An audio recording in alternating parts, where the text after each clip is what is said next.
ஜல்லிக்கட்டு ஆதரவாளர்களை ரெண்டு வகையா பிரிக்கலாம்.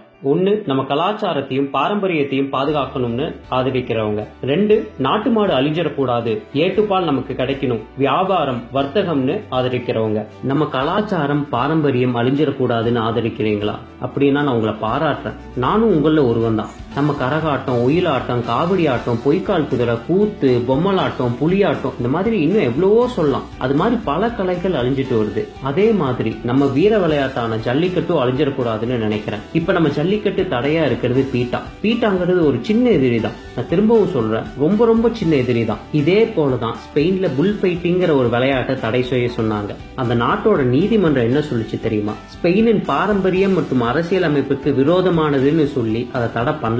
அப்ப நம்ம கலாச்சாரத்தை ஒரு வெளிநாட்டு அமைப்பு, அதாவது அமெரிக்கால தலைமையகம் வச்சு செயல்படுற ஒரு அமைப்பு தடை செய்யறதா? அமெரிக்கா தான் உலகத்திலேயே அதிகமா மாட்டு இறைச்சி இறக்குமதி செய்யற நாடுங்கிறத நான் இப்ப சொல்லிக்க விரும்புறேன். அப்படிப்பட்ட பீட்டாவே சின்ன எதிரினா நம்ம பெரிய எதிரி யாரு? சொல்றேன் கேளுங்க. நாட்டு மாடு அழிஞ்சிடக்கூடாது, ஏட்டுப்பால் வியாபாரம் வர்த்தகம்னு சொல்லி ஜல்லிக்கட்டு ஆதரிக்கிறீங்கன்னா சில உண்மைகளை நீங்க தெரிஞ்சுக்கணும். உலகிலேயே அதிக பால் மற்றும் பால் பொருட்களை உற்பத்தி செய்யற நாடுகளை முதல் இடத்துல இருக்கிறது இந்தியா.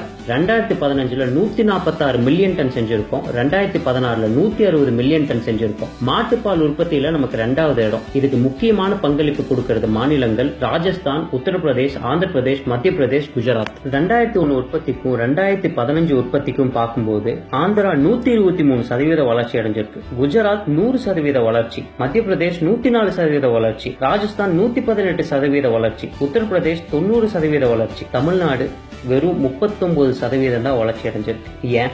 ஒருவேளை நாட்டு மாடுகளை காப்பாத்திருப்பாங்களோ? இல்லவே இல்ல.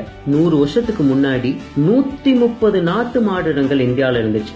ஆனா இப்ப வெறும் 37 இனங்கள் தான் இருக்கு. தமிழ்நாட்டுல ஆவணமா இருப்பது ஆலம்பாடி, காங்கேயம், புள்ளிக்குளம், உம்பளச்சேரி, பரப்பூர், மலைமாடுங்கிற 6 மாடு இனங்கள் தான். அதுலயும் புள்ளிக்குளம் வேகமா அழிஞ்சிட்டு வருது. 90களில்